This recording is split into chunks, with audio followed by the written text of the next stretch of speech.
retour. J'ai quitté pour 1 an la campagne.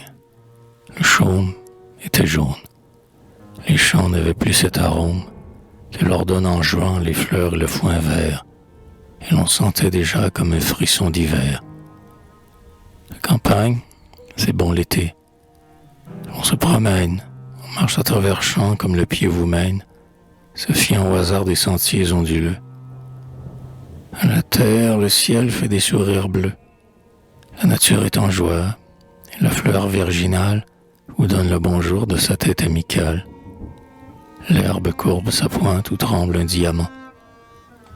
Devant vos pieds verdis et mouillés, par moments, du milieu d'un buisson, d'un arbre ou d'une haie, par un oiseau caché que votre pas effraie. Un papillon peureux, dans son fantasque vol, comme un écrin les rase, en fuyant le sol. Une abeille surprise, humide de rosée, déserte en bourdonnant la fleur demi-brisée. Plus loin, c'est une source entre les coudriers, qui roule babillarde, et sur les blonds graviers, éparpillent au hasard, comme une chevelure, les résilles d'argent de son eau fraîche et pure. Les joncs croissent ou près que plie un léger vent. Le blen nénuphar, tel qu'un rideau mouvant, ondule sur ses flots, où plonge la grenouille, parmi les fruits noyés et les feuilles de rouille. Et dans un tourbillon d'or, de gaz et d'azur, de lumière inondée au feu d'un soleil pur, danse la demoiselle avec sa longue queue, de ses ailes de crêpe égratignant l'eau bleue. Chaque pas qu'on fait, la scène change, ainsi que dans un mélodrame à grand spectacle. Ici, au fond d'un parc, au bout d'une longue avenue, un château découpant son profil sur la nue. Là, de rouge sans foin, de jaune moisson, et le temps qui s'écaille au saut de ses poissons. À gauche, une colline à la robe zébrée, de tons riches et chauds par le couchant marbré. À droite, au fond des bois, entre de noirs rochers, des hameaux inconnus trahis par leurs clochers. Plus loin, transition de la terre aux nuages, un anneau de lapis fermant le paysage.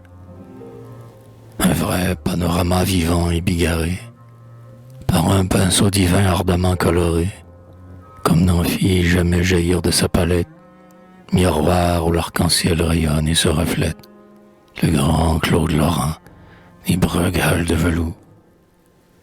Mais, comme l'on ne peut se promener toujours, on s'assoit sur un tertre, on dessine une vue, on fait des vers, on lit, où l'on passe en revue ses jeunes souvenirs et ses rêves d'amour, si longtemps caressés et perdus sans retour. On rebâtit sa vie au néant écroulé, on voit ce qu'elle était, ou joyeuse ou troublée. On examine à fond ses plaisirs, ses douleurs, et souvent la balance est du côté des pleurs. Comme en un palimpseste à travers d'autres signes, d'un ancien manuscrit ressuscite les lignes, le roman de l'enfance à travers le présent reparaît tout entier, calme, pur, innocent. Idylle de Gessner, conte de Berquin, rose et suave peinture où soi-même l'on pose. On compare son mois du jour au mois passé, et pour quelques instants le monde est effacé. Rien de mieux. Mais l'hiver, en janvier, quand la neige s'entasse au toit blanchi, quand la rafale assiège votre vitre qui tremble et qui frissonne, à quoi, mon Dieu, passer le temps? Il faut se tenir quoi? Soit bien claquemuré, les talons dans l'âtre, par les chasses et gibiers à quelques gentillâtres.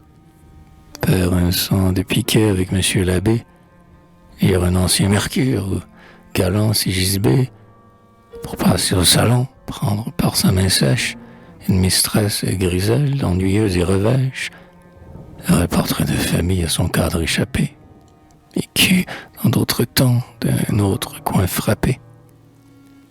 Courtiser à l'écart une petite niaise, sortant de pension, toute rouge et toute aise, qui prend feu de la barre au moindre aveu banal, et s'imagine avoir trouvé son idéal.